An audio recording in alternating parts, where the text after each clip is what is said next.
حضرت مبارک رحمۃ اللہ علیہ کا اپنا نام سیف الرحمن ہے رحمۃ اللہ تعالیٰ علیہ، لیکن آپ کو جو آپ کے محبین ہیں، معتقدین ہیں، وہ مبارک صاحب کے نام سے یاد کرتے ہیں، یا جو آپ کا علاقہ تھا اسی نسبت سے، چونکہ اس علاقے کا پورا نام ایک وقت میں خراسان تھا، لوگ آپ کو امام خراسانی پیر ارچی کے نام سے یاد کرتے ہیں۔ تو حضرت اخوندزادہ سیف الرحمن مبارک رحمۃ اللہ علیہ آپ ایک اللہ کے ولی تھے، ایک عظیم انسان تھے، اور آپ کی جو بچپن تھی، آپ کی پیدائش جو ہمارے اس وقت منقسم بارڈر ہے نا، اس وقت یہ ایک علاقہ تھا، محمد کے قبائل ہوتے تھے، اور آپ کی ولادت وہ تحصیل تھی جس کا نام کوٹ کے نام سے ہے، اور ڈسٹرکٹ جلال آباد، پروونس ننگرہار ہے، صوبہ ننگرہار ہے۔ وہاں آپ کی پیدائش ہوئی، تقریباً 1930 کے بعد ہے جو آپ کی پیدائش ہوئی۔ اس کے بعد آپ مبارک نے اپنی والد گرامی سے پڑھائی کیا، قرآن پاک پڑھا اور بنیادی کتابیں پڑھی، پھر اپنے علاقے میں، اسی علاقے میں آپ نے دینی تعلیم حاصل کی، جس میں بنیادی کتابیں شامل ہے۔ آپ کے استادوں میں اساتذہ مولانا محمد اسلم صاحب ہے، مولانا محمد اسلام صاحب ہے، مولانا محمد ولید صاحب ہے، ان سے آپ نے بنیادی کتابیں پڑھی۔ پھر اس کے بعد آپ تشریف لے آئے ہماری چارسدہ کے علاقے میں، صوبہ خیبر پختونخوا کے، پشاور کے مختلف علاقوں میں، مردان میں آپ نے دینی تعلیم حاصل کی، اور اس کے بعد پھر آپ مبارک نے تقریباً یہ 1959 کے دہائی میں آپ کو بڑی طلب تھی، کسی اللہ کے نیک بندے کی تلاش تھی آپ کو کہ مجھے اللہ کا قرب ملے، وصل ملے، اسی تڑپ میں تھے، اور آپ کو اللہ نے مولانا شاہ رسول تعلقانی رحمہ اللہ، جو بہت بڑے ہستی تھے، طریقۂ نقشبندی کے بہت بڑے بزرگ تھے، ان کی ملاقات آپ کو میسر ہوئی، اور آپ نے ان کے ساتھ طریقۂ نقشبندی کے اندر نسبت حاصل کیا۔ یہ تقریباً 1960 کی دہائی کی بات ہے۔ تو کچھ عرصے بعد ان کی وفات ہوئی، تو پھر آپ نے جو باقی سلوک ہے، باطن کا علم ہے، آپ نے جناب تعلقانی کے خلیفہ، بڑے خلیفہ مولانا محمد ہاشم سمنگانی رحمہ اللہ، ان سے پھر آگے آپ نے اپنی باطنی تعلیم کو آگے بڑھایا۔ ان کے ساتھ تقریباً 7 سے 8 سال رہے، مرشد کی خدمت کی، بڑی قربانیاں دی، بڑی تکالیف کاٹی، بہت مالی خدمت کیا، جانی خدمت کیا، ان کی دعائیں حاصل کی، اور انہیں خاص فیوزات سے نوازا۔ بڑے اللہ کے پہنچ ہوئے ولی اللہ تھے، ان کی دعائیں آپ کو لگی، اور ان کی حیات ہی میں انہوں نے آپ کو اپنا نائب مناب اور جانشین مقرر کر دیا، اور فرمایا جو کمال میرے پاس ہے یہ اخوندزادہ سیف الرحمن میں ردیف کمالات ہے، اللہ نے سارے کمالات ان کو عطا کر دی ہے۔ تو وہی ہوا، پھر اس کے بعد ان کا وصال مبارک ہوا، تقریباً 1968 کے بعد ہے۔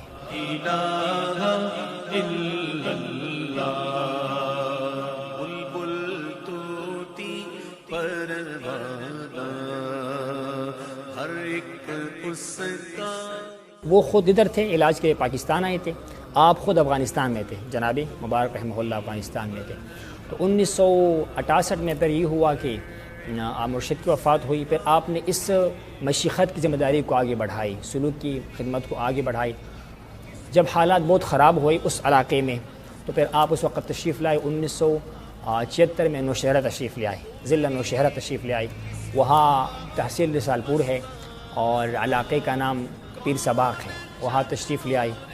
مرشد مبارک کی مزار کی تعمیر کرائی، وہاں خانقاہ کے کام کو آگے بڑھانا شروع کیا۔ پھر اس کے بعد ایک مسجد ہے جامع مسجد دل آرام کے نام سے، دل آرام، وہاں پر آپ نے امامت و خطابت کے فرائض سنبھالے، 3 سال وہاں محفلی کی، اور بہت دنیا آپ کی طرف مائل ہو گئی، بہت دنیا مائل ہو گئی، دین کا خدمت کیا، اللہ کی یاد، اللہ کی معرفت لوگوں میں تقسیم کرتے رہے، اور بہت شہرت آپ کو ملی، بہت دنیا آپ کے پاس آئی۔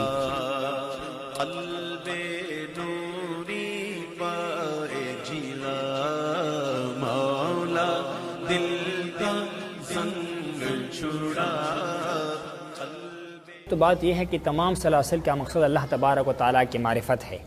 جتنے بھی راستے ہیں اللہ کی سلوک کی، طریقت کی، یہ اللہ تک پہنچنے کی سلسلے اور وسیلے ہیں،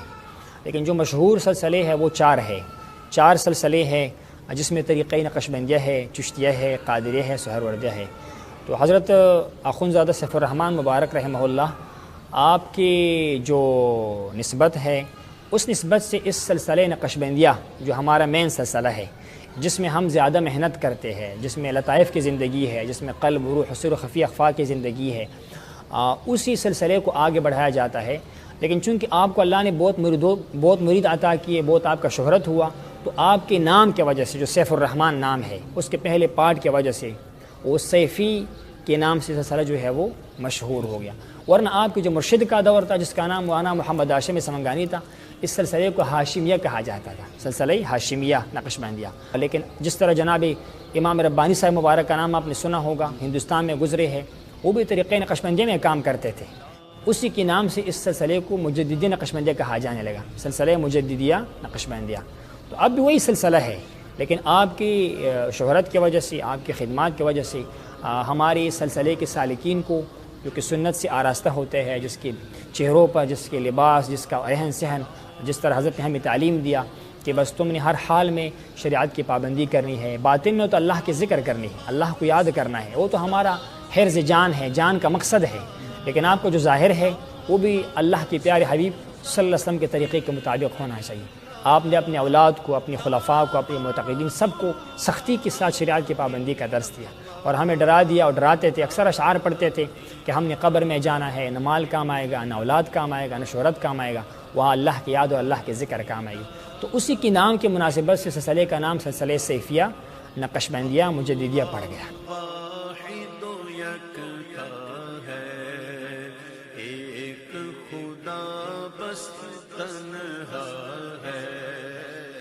اصل میں آپ مبارک کی جو بچپن ہے وہ تو نوجوانی کا دور اکثر پاکستان ہی میں گزرا، کیونکہ آپ نے پڑھائی، تعلیم، چونکہ آپ مبارک کا والد جب وفات ہوا تو آپ کی عمر 13 سال تھی، 13 سال کی عمر تھی، ان سے آپ نے بیسک کتابیں پڑھی تھی، قرآن پاک تجوید کے ساتھ کچھ پڑھا ہوا تھا، اور کے بعد آپ کو علم کا شوق رہا، بہت غلبہ رہا، جس طرح جناب سیدنا شاہ بغداد غوث اعظم رحمہ اللہ نے تکالیف کاٹی، علم کی خاطر بغداد کے جنگلات کا سیر کیا، تو آپ بھی چل پڑے بے سر و بے سامانی کی حالت میں۔ کم عمر تھا مبارک کا، 20 سال سے کم عمر تھی، 15-16 سال جو ہمارے بزرگ بتاتے ہیں۔ تو آپ نے جو ہے وہ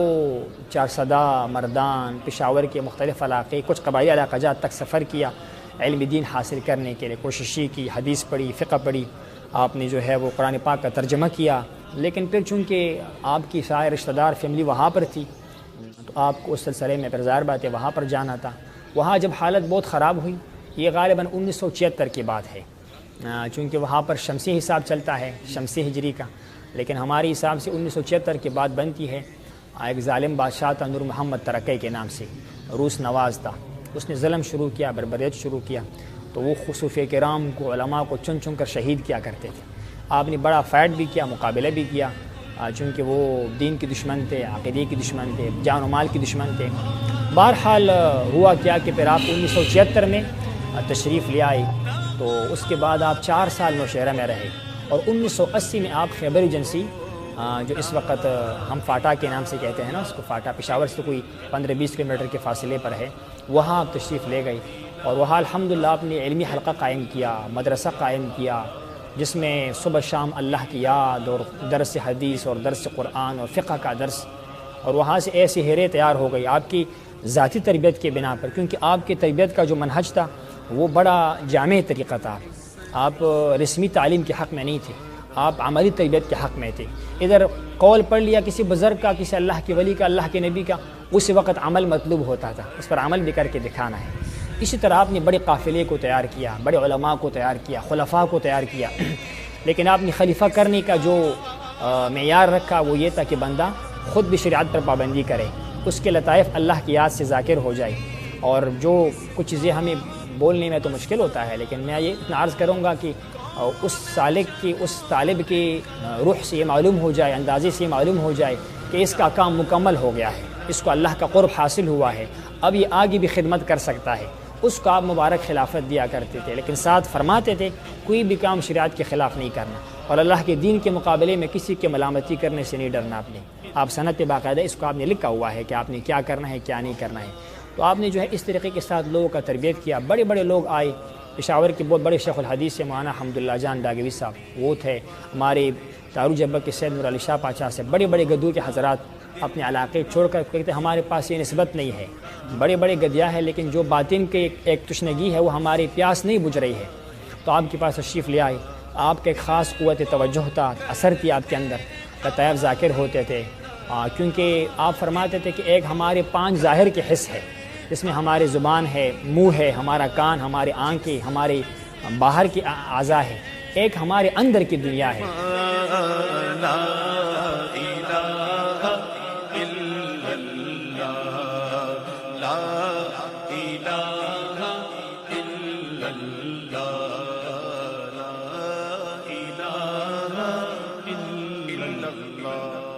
لطائف کا یہ ہے کہ اس میں حضرت صاحب کا جو طریقہ تعلیم تھا وہ یہ تھا کہ آپ فرماتے تھے کہ ہر انسان جو ہے نا، اللہ کی جتنی مخلوقات ہے، 1000 یا اس سے زیادہ مخلوقات ہے، مختلف قسم، تعداد تو اللہ تعالیٰ کو معلوم ہے، اس میں سب سے جو اشرف المخلوقات ہے وہ انسان ہے، عظیم مخلوق جو ہے وہ انسان ہے۔ اس کو اللہ نے اپنی خلافت کے لیے چنا، اللہ نے اس کو سب سے مکرم بنا دیا۔ تو انسان ظاہراً تو ایک باڈی ہے، ایک جسم ہے، لیکن اس انسان کے اندر پورا عالم کبیر پڑا ہوا ہے، یعنی یہ پورا عالم ہے، اس کے اندر پانی ہے، آگ ہے، مٹی ہے، ہوا ہے، اس انسان میں نفس ہے، اور اسی انسان میں 5 لطائف ہے۔ لطیفے سے مراد وہ غیر محسوس چیز جو نظر نہیں آتا ہے اور انسان کے اندر اللہ نے ڈالا ہوا ہے۔ یہ جو انسان کا سینہ ہے نا، ایک حدیث کے بھی مفہوم ہے کہ یہ اللہ کی نور کی جگہ ہے، نورانیت کی جگہ ہے۔ آپ جب کسی میت انسان فوت ہو جاتا ہے اور امام نے جنازہ پڑھنا ہوتا ہے تو وہ سینے کے سامنے کھڑا ہوتا ہے، تو یہ وہ مقام ہے دل جس کے طرف بلاکیف اللہ تبارک و تعالیٰ دن میں کم و بیش 70 مرتبہ دیکھتا ہے اپنے شان کے مطابق۔ تو مشائخ فرماتے ہیں کہ 5 لطیفے ہیں انسان کے سینے کے اندر، جس کو عالم امر کے لطیفے کہتے ہیں۔ اللہ کے امر کن سے پیدا ہوا ہے۔ ظاہراً تو یہ لطیفے یہاں پر ہے، ہمارے قلب میں ہے، بائیں پستان سے نیچے، ہمارے روح میں ہے، دائیں پستان سے نیچے، ہمارے سر میں ہے، بائیں پستان سے 2 انگشتوں پر ہے، خفی ہے جو کہ دائیں پستان سے 2 انگلیوں پر ہے، اور لطیفہ اخفا ہے جو کہ سینے کے اوپر درمیان کی طرف ہے۔ لیکن ان کا جو اصل ہے وہ عالم ملکوت اور اس سے بھی اوپر ہے، یعنی قلب کا تعلق ظاہراً تو ہمارے جسم میں پڑا ہوا ہے، لیکن اس کا جو کنیکشن ہے اصل میں وہ عرش سے بھی اوپر ہے۔ اللہ کی خاص مہربانی سے ہے کہ اللہ نے ہمیں اس کے صفائی کے ساتھ وہاں تک تعلق کا بھی جو ہے وہ رابطہ استوار کرنے کا یہ مہربانی عطا فرمائی، ہمیں عطا فرمائی ہے۔ جب آپ کا قلب ذاکر ہوتا ہے، آپ کا دل ذاکر ہوتا ہے، اپنے اصل تک جا پہنچتا ہے، اور اس کا اصل جو ہے یہ صرف ہمارے حضرت نے نہیں کہا، یہ مشائخ کا ایک مشاہدہ ہے، ایک تجربہ ہے۔ جناب خواجہ شیخ عبدالخالق غزنوی رحمہ اللہ سے لے کر جناب شیخ امام احمد سرہندی، امام ربانی رحمہ اللہ، ان کے صاحبزادے، ان کے خلفاء، ان سب کا یہ نظریہ تھا، ان کا یہ تحقیق ہے کہ ان کا اصل جو ہے وہ عرش سے اوپر ہے۔ باپ کا دل ذاکر ہو گیا، اس کا تعلق اپنی مافوق سے پیدا ہوتا ہے، روح ذاکر ہوتا ہے، سر ذاکر ہوتا ہے، خفی ذاکر ہوتا ہے، بالآخر کیا ہوتا ہے؟ انسان کے سارے حجابات ہٹ جاتے ہیں اور اپنے خالق کے ساتھ جو ہے وہ مل لیتا ہے۔ لیکن یہ تب حاصل ہوتا ہے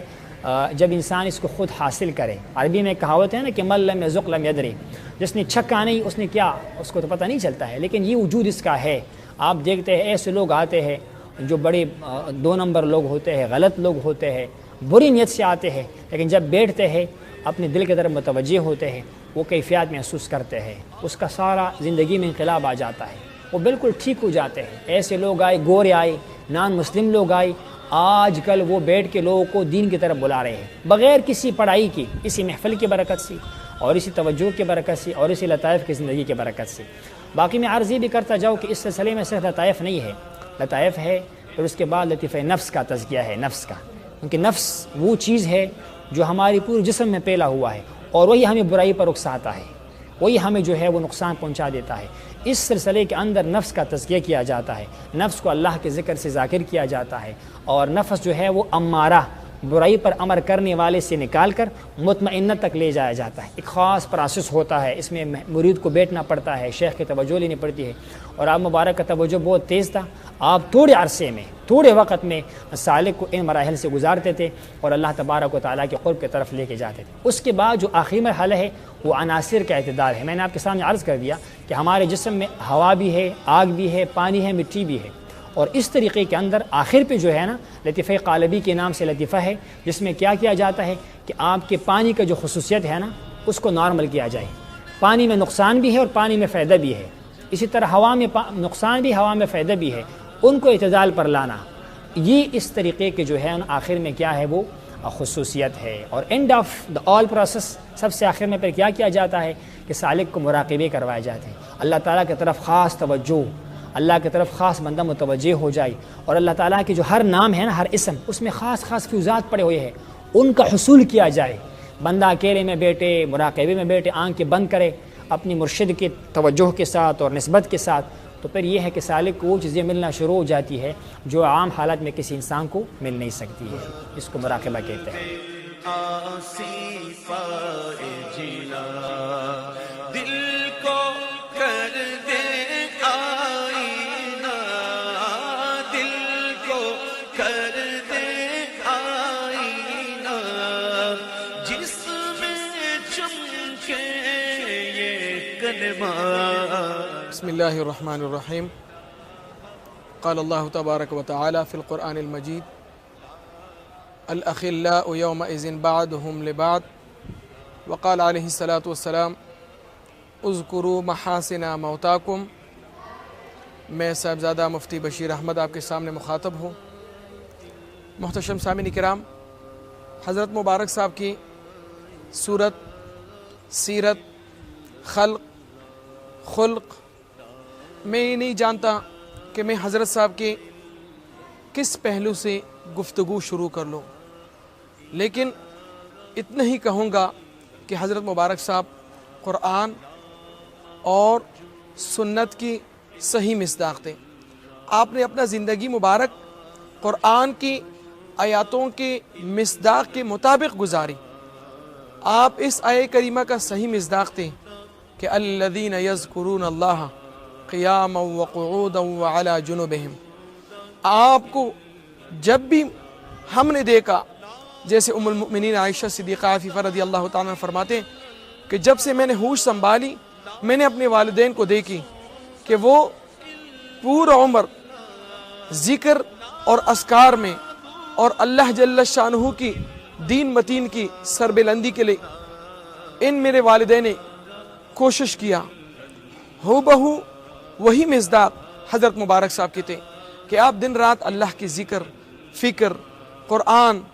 کتاب اللہ، سنت رسول کا درس دیتے. آپ صبح سے لے کر شام تک جتنی آپ کے معمولات تھے، فجر نماز کے بعد، ظہر نماز کے بعد، عصر کے بعد، مغرب کے بعد، عشاء کے بعد، آپ نے احیاء دین کے لیے کام کیا. حضور صلی اللہ علیہ وسلم کی دین متین کی خدمت کے لیے کام کیا. آپ نے پورا عمر حضور صلی اللہ علیہ وآلہ وسلم کی احیاء دین، حضور صلی اللہ علیہ وسلم کی سنتوں کو زندہ کر دیا. اور آپ کا آخری وقت کا یہ پیغام تھا کہ میرا دل کا خواہش یہی ہے کہ میرے جتنی حضور صلی اللہ علیہ وسلم کی امت ہے وہ تمام کے تمام حضور صلی اللہ علیہ وآلہ وسلم کی سنتوں میں اور حضور صلی اللہ علیہ وآلہ وسلم کی احیاء کی سنت میں رنگ جائیں اور حضور صلی اللہ علیہ وسلم کی احیاء سنت ہو جائے. لا الہ الا اللہ، لا الہ الا اللہ. آپ نے ایک لحظہ، ایک آنکھ جھپکنے کے مطابق آپ نے اللہ کی ذکر کے علاوہ زندگی نہیں گزاری. آپ کی معمولات ہمارے لیے روز روشن کی طرح واضح ہیں کہ آپ کا صورت، آپ کا سیرت، آپ کا خلق، آپ کا خلق یہ تھا کہ لوگ کتاب کو مطالعہ نہیں کرتے، لوگ کسی چیز کی طرف نہیں رجوع کرتے، بلکہ آپ کی صورت، آپ کی سیرت کو جب دیکھتے تو اس صورت میں حضور صلی اللہ علیہ وآلہ وسلم کی قرآن اور احادیث مبارک کا صحیح مصداق ہوتا اور لوگ اس پر عمل پیرا ہو کر لوگوں نے آپ کے نقش قدم پر چل کر آج آپ کے مرید، مخلص، متوسلین آپ کے نقش قدم پر چلتے ہیں اور آپ کی اس سلسلے کو آگے چلاتے ہیں. سلسلہ عالیہ سیفیہ. حضرت مبارک صاحب کا نام مبارک سیف الرحمن ہے. سیفی کا یا جو ہے یہ یا نسبتی ہے. جہاں پر بھی دنیا کی مشرق مغرب جہاں پر کوئی شخص اپنے نام کے ساتھ سیفی کا لفظ ٹچ کرتا ہے، اپنے نام کے ساتھ سیفی لفظ رکھتا ہے، تو اس سے نسبت حضرت مبارک صاحب علیہ رحمہ کی طرف سے نسبت ہوتا ہے. حضرت مبارک صاحب نے نام شہرت کے لیے کوئی کام نہیں کیا، بلکہ حضرت مبارک صاحب تمام کے تمام خدمت اللہ کی رضا کے لیے کیا. اور اللہ جل شانہ فرماتا ہے کہ جو فَاذْكُرُونِي أَذْكُرُكُمْ، جو مجھے یاد کرتا ہے میں لوگوں کی زبان سے ان کے چرچے کرواتا ہوں. آج اگر جہاں پر بھی لوگ سیفی کہلاتے ہیں، یہ حضرت مبارک صاحب کی کمالات تھے، حضرت مبارک صاحب کی خدمات تھے، جب اللہ جل شانہ نے یہ عزت اور شرافت حضرت مبارک صاحب کی رعایت عطا فرمایا۔ زنگ چھڑا قلب نوری پائے جلا، مولا دل کا زنگ چھڑا قلب آسی پائے جلا۔ مبارک رحمۃ اللہ علیہ تو چونکہ بہت اعلیٰ پائے کے ان کے اخلاق تھے، آپ کی جو اپنی سوچ تھی بہت اعلیٰ تھی، لیکن ایک بات تھی کہ آپ اگر کوئی بڑا آتا تھا اس کو بڑے کے طریقے کے ساتھ ڈیل کرنا، کوئی دنیا دار آتا دنیا داری کے حساب سے اس کو ڈیل کرنا، کیونکہ آپ نے خود زمینداری بھی کی تھی جو کہ کھیتی باڑی والا کام ہوتا ہے نا، وہ بھی کی تھی آپ نے تھوڑا بہت کاروبار بھی کیا ہوا تھا، اور آپ نے تعلیم بھی حاصل کی تھی، آپ نے دیہات کی زندگی گزاری، پھر شہر کی گزاری، الحمدللہ ہر چیز سے واقفیت تھی۔ جو رسم و رواج ہمارے جو کلچر ہے پشتوں کا، اس کو بھی آپ بڑی اچھے طریقے سے فالو کرتے تھے، لیکن جہاں پر شریعت کا مقابلہ آتا تھا رسم کے ساتھ تو آپ رسم کو چھوڑ دیتے، شریعت کو فالو کرتے تھے۔ گھر میں بھی آپ کا اس طرح تھا کہ آپ فرماتے تھے کہ گھر میں وسعت کی زندگی ہوتی ہے، باہر تو اللہ نے آپ کو بڑی ہیبت دی تھی، بڑا شان دیا ہوا تھا، آپ کی بہت سخت ڈسپلن تھی، بیک وقت آپ 30 سے 40 گھروں کو سنبھالا کرتے تھے، جو آپ کے پڑوس میں تھے، علماء کی، اساتذہ کی، قاری حضرات کی، خلفائے کرام کی جو توجہ کرتے تھے، اور ہمیشہ 200 250 300 بندے ان کو تربیت کرنا، ان کو جو ہے وہ ایک خاص روٹین سے چلانا، یہ آپ کا معمول تھا۔ لیکن بیک وقت اسی وقت آپ جو ہے وہ گھر میں بچوں کو بھی ٹائم دیتے تھے، خواتین کو بھی ٹائم دیتے تھے، مہمانوں کو بھی ٹائم دیتے تھے، پڑوسیوں کو بھی ٹائم دیتے تھے، بڑی شفقت سے پیش آتے تھے۔ اور ہمیں یاد ہے میں نسبتاً بڑا تھا، یہ بات مجھے کرنی چاہیے نہیں کرنی چاہیے، تقریباً 7-8 سال کا، آپ مطلب یہ ہے کہ مجھے اپنے ساتھ بستر پر فرماتے تھے میرے ساتھ سو جاؤ، اتنا آپ کا شفقت تھا، محبت تھا، رات 2 بجے 2:30 بجے اٹھاتے تھے، اٹھو وضو کرو تہجد کی نماز پڑھو، کبھی بیمار ہو جاتے تھے، مجھے یاد ہے کئی دفعہ خود گود میں اٹھا کے باہر لے آتے تھے، ہمارے کسی بڑی بزرگ کو کہتے تھے اس کو ڈاکٹر کے پاس لے جائے گا، تو بڑی شفقت کرتے تھے، بڑی محبت کرتے تھے، بلکہ ہر کسی کو نوازتے تھے آپ۔ سادات سید جو ہے حضور کی اولاد، اس سے بڑی پیار کرتے تھے، بلکہ آپ کا جو خلیفہ تھا اس کا نام میں نے آپ کے سامنے عرض کر دیا، سید علی شاہ پاچا سے، حضرت کا خلیفہ تھے، پشاور میں اب بھی حیات ہے لیکن ضعیف ہو چکے ہیں۔ تو وہ جب آپ کے ساتھ ملاقات کرتا تھا، حالانکہ وہ آپ کا مرید ہے، آپ ان کا پیر تھے، لیکن آپ اس کے ہاتھ کا بوسہ لیا کرتے تھے، اس کے ہاتھ کو چومتے تھے کہ اللہ کے نبی کا اولاد ہے، حضور کا اولاد ہے صلی اللہ علیہ وسلم، اتنی آپ کی محبت تھی۔ بلکہ مجھے یاد ہے وہ کبھی کوئی نعت خوان اللہ کے حبیب کا مدح کرتا تھا، ہمارے سلسلے میں یہ ہے کہ آپ فرماتے تھے کہ موسیقی کا گنجائش نہیں ہے، کچھ لوگ موسیقی سے کام چلاتے ہیں نا، یا سرود کرتے ہیں، وہ جو ہے وہ طریقت کے اندر الاؤ نہیں ہے، بلکہ شریعت کے اندر بھی الاؤ نہیں، جائز نہیں ہے۔ تو آپ فرماتے تھے کہ اس کی جگہ پر آپ اللہ کا ذکر کرو، حمد پڑھو، حضور کی نعت پڑھو، اور نعت کے ساتھ پھر اللہ کا ذکر کرو۔ تو یہ ہے کہ موسیقی کو یا معاذ اللہ یہ جو باقی مزامیر وغیرہ ہے اس کو طریقت کے اندر نہیں لے کر آنا چاہیے۔ تو آپ پھر اس نعت خوان کو ہدیہ دیا کرتے تھے، تحفہ دیا کرتے تھے۔ ایک چھوٹا بچہ تھا تقریباً 7-8 سال کا، وہ جب آتا تھا پیسہ لینے کے لیے تو آپ اس کے ہاتھ کا بوسہ لیا کرتے، فرماتے تھے یہ سید ہے، وہ عبداللہ اس کا نام تھا، بچے کا چھوٹا بچہ تھا۔ تو اتنا آپ کا سادات سے محبت تھی، فقراء سے بڑی محبت تھی۔ آپ نے ہمیشہ جو ہے نا فقیروں کو نوازا، پوچھا کرتے تھے کہ اس کی شادی ہوئی ہے کہ نہیں، کسی طالب کا کسی اسٹوڈنٹ کا نہیں ہوئی ہے، آپ کو بڑی فکر ہوتی تھی، جب تک اس کا شادی نہیں کرواتے تھے آپ کو چین نہیں آتا تھا۔ اس کا گھر نہیں ہے، ان کے گھر کا بندوبست، اس مولوی صاحب کے پاس کتابیں نہیں ہیں، ان کے لیے کتابیں خریدنا۔ اور میرے خیال میں آپ نے تقریباً جو ہمارے بڑی بھائی ہے قاری حبیب جان صاحب، انہوں نے لسٹ بنائی تھی 40 کے قریب آپ نے اللہ کے گھر مساجد بنائے، 40 کے قریب اپنے خرچے سے، اپنی جو ہے وہ اس سے۔ بڑی سخاوت بھی تھی آپ کے اندر، بڑی سخاوت تھی۔ پشاور میں ایک دفعہ قحط کا موسم تھا، یعنی وہ گندم کا جو تھا وہ قحط تھا، میاں صاحب کا دور تھا پہلے والا، بہت سخت قحط پڑی تھی۔ تو کسی نے عرض کی صاحب کی بہت سخت قحط پڑی ہے، لہٰذا یہ جو لوگ ہمارے پڑوسی حضرات آتے تھے اور کھانا لے جاتے تھے، ان پر ذرا سختی کرنی چاہیے تاکہ ہمارے لیے گھر کے لیے مشکل پیدا ہو جائے۔ آپ نے کہا نہیں، جب تک گندم ہے اور روٹی ہمارے پاس ہے لوگوں کو یاد ہے کہ وہ لے جایا کرے، اللہ پر توکل کرنا چاہیے۔ اور آپ فرماتے تھے کہ میں اپنی قبر کا اور اپنی آخرت کا فکر جو ہے نا وہ خود ہی کرنا چاہتا ہوں۔ میں یہ نہیں چاہتا کہ میں دنیا سے جاؤں اور میرے پیچھے پھر بعد میں کہوں کہ میرا کوئی رشتہ دار یا کوئی مرید میرے پیچھے سارے ثواب کرے، کچھ تحفہ بھیجے۔ نہیں، میں اپنی زندگی میں ہی، اپنی حیات ہی میں آخرت کا غم جو ہے وہ کرنا چاہتا ہوں۔ لہٰذا ایجاد ہے سب کو، اور اسی لیے میں آپ کو عرض کرتا جاؤں کہ آپ مولانا جائیداد کوئی نہیں بنائی، نہ کوئی پراپرٹی، نہ کوئی دکان، نہ کوئی کاروبار۔ آپ کا کاروبار کیا تھا کہ ادھر سے آمدن ہوتی تھی، آپ نے تحفہ دیا، کسی نے تحفہ دیا، جو لوگ نذرانے پیش کرتے اللہ کی نیک بندوں کے بارے میں، اسی وقت آپ اس کو لگا لیتے تھے، اسی وقت کسی کی شادی پر لگایا، کسی کو زکوٰۃ دیا، کسی کو گھر بنا کے دیا، کسی کے لیے کتابیں خریدی، لیکن آپ سٹور نہیں کرتے تھے۔ اور آپ پشتوں میں کہاوت پڑھتے تھے نا، اردو میں بھی اس کی سمجھ آپ کو آئے گی کہ نہ طمع، نہ منع، نہ جمع۔ نہ طمع کرو کسی سے، نہ مال کو جمع کرو، اور جب کوئی دینا چاہے تو اس کو منع بھی نہ کرو، لیا بھی کرو، تاکہ اس کا بھلا ہو جائے، اس کا فائدہ ہو جائے۔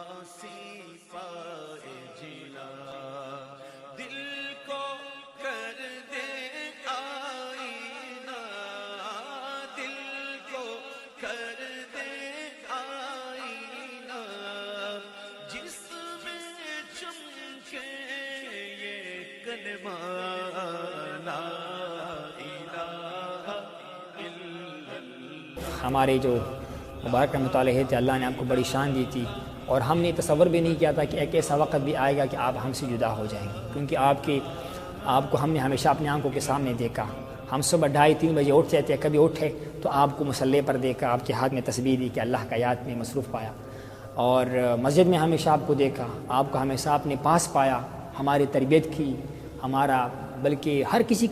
کو آپ نے وقت دیا۔ بلکہ ہم جتنے بھی بھائی ہیں نا، ایک تو اللہ کو پیارے ہو گئے ہمارے بھائی، سب کا دعویٰ ہے کہ مجھ سے زیادہ پیار کرتے تھے۔ اور اسی طرح آپ کے ہر خلیفہ، ہم تو لوگوں سے ملتے ہیں، آپ کے مور دن 50,000 مرید خلفاء ہے، مرید تو خیر لاکھوں میں ہے، خلفاء کرام جو ہے وہ 50,000 سے زائد ہے، اور تقریباً ہر کوئی آپ کو یہی کہے گا کہ وہ مجھ سے زیادہ پیار کرتے تھے۔ یہی حدیث میں ہے کہ اللہ کے نبی کے پاس جو بندہ آتا تھا نا، پہلے وہ ڈرتا تھا کہ پتہ نہیں کس طرح کا بندہ ہے، جس کے پاس عمر فاروق و خالد بن ولید جیسے لوگ ہیں، وہ کتنا جلالت والا ہوگا، کتنا بادشاہت والا ہوگا، کتنا جلال والا ہوگا۔ لیکن جب بندہ پاس آتا تھا وہ اس کا عاشق بن جاتا تھا۔ سیم یہ اللہ کے نبی کی دوستوں کا، اور جس کو وارث کہتے ہیں نا، جو اللہ کے نبی کے راستے پر چلے اور یہ اللہ کے نبی کی متابعت کی فالو کرنے کے 7 سٹیپ ہے، جس کو 7 درجے متابعت، اسے بندہ فائز ہو جائے، وہ وارث بن جاتے ہیں۔ وارث مطلب وہ اپنی اس گائیڈر کا، اپنے بڑے کا وہ اثرات لے لیتا ہے اپنے اندر۔ نبوت تو ختم ہو چکا ہے لیکن ولایت تو باقی ہے۔ تو عرض کرنے کا مقصد یہ ہے کہ وہ جب اس کے وفات کا وقت آیا تو وہ ایک ایسا سانحہ تھا جو ہم سے برداشت نہیں ہو پا رہا تھا، اور ہم کہہ رہے تھے کہ کاش اگر کبھی اس طرح ممکن ہوتا کہ بندہ اپنی زندگی کسی کے حوالے کرے تو ہم اپنا زندگی دے دیتے، لیکن آپ کو دنیا سے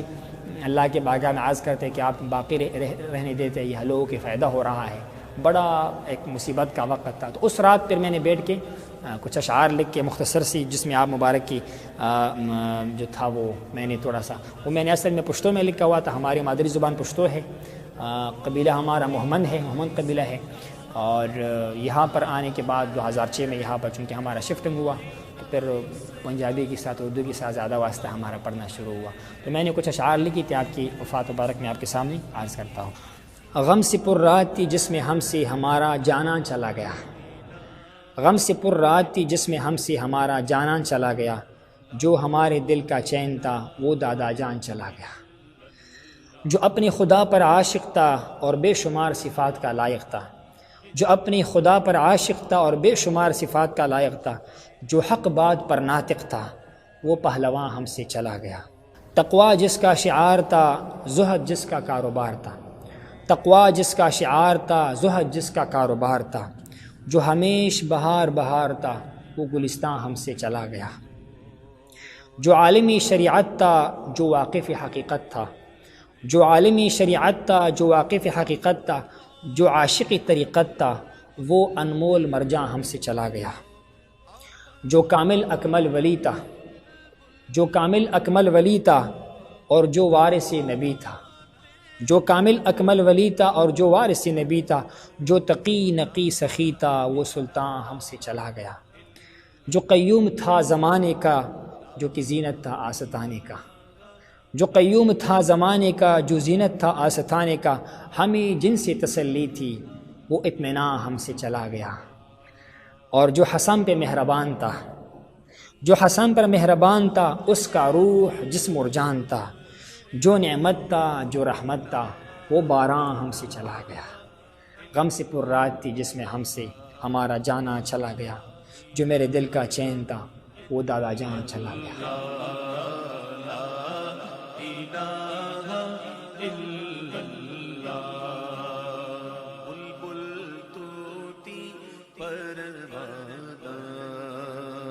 ہر ایک اس کا دیوانہ، بلبل طوطی پروانہ، ہر ایک۔ صوفی نثار صاحب کے بارے میں میری عمر بھی اتنی زیادہ نہیں ہے، اور جب سے تھوڑا بہت شعور ہم نے پایا ہے اس کو مبارک صاحب کی خدمت میں پایا ہے، اور اس کی خاص خوبی یہ ہے کہ وہ بے لوث کام کرتا ہے۔ یعنی ہوتا تو یہ ہے کہ مبارک صاحب کی سب سے بڑی خصوصیت جو ہم ناقص نظر سے دیکھتے ہیں، لوگوں کی زندگی میں انقلاب لانے والے ہستی تھے، انسپائر کرتے تھے لوگوں کو، موٹیویٹ کرتے تھے لوگوں کو، بندہ آتا تھا پاس میں وہ ہیرا بن کے نکل جاتا تھا۔ تو صوفی نثار صاحب ان لوگوں میں شامل ہے جو آپ کے رنگ میں رنگ گیا تو انہوں نے پھر خدمت بھی کیا۔ خدمت سے مراد یہ ہے کہ انہوں نے ہمیشہ ہر موقع پر قربانی دیا، کھڑا رہا، لیکن بے لوث ہو کر سامنے نہیں آیا، اپنا چرچا نہیں کروایا۔ ہر قسم کے لوگ ہوتے ہیں، کچھ لوگ ہوتے ہیں وہ اللہ کی رضا کے لیے خدمت کرتے ہیں، اللہ بھی ان کو اسی طریقے سے پھر باطن میں نواز۔ اصل اطمینان تو دل کا ہے، جب آپ کا کنیکشن اللہ کے ساتھ بن گیا اور آپ کو اطمینان حاصل ہوا کہ میرا شیخ اور میرا خدا مجھ سے خوش ہے، اس سے بڑی کامیابی کوئی ہے ہی نہیں۔ کچھ لوگ ایسے بھی ہو سکتے ہیں جو دنیا ہی میں شہرت چاہتے ہیں، اپنا واہ واہ کرنا چاہتے ہیں، ایسے بھی لوگ ہوتے ہیں، 5 انگلیاں برابر نہیں ہوتی۔ صوفی صاحب جو ہے ان لوگوں میں نہیں ہے، وہ بے لوث ہو کر بے لالچ ابھی تک کر رہے ہیں۔ حضرت کی وفات 2010 27 جون کو ہوئی ہے، اور 27 جون 2010 سے لے کر ابھی جو ہے آپ کا 9واں عرس منایا گیا، 2019 ابھی چل رہا ہے 27 تاریخ۔ اب تک صوفی صاحب ہر عرس پہ، ہر بڑے پروگرام پہ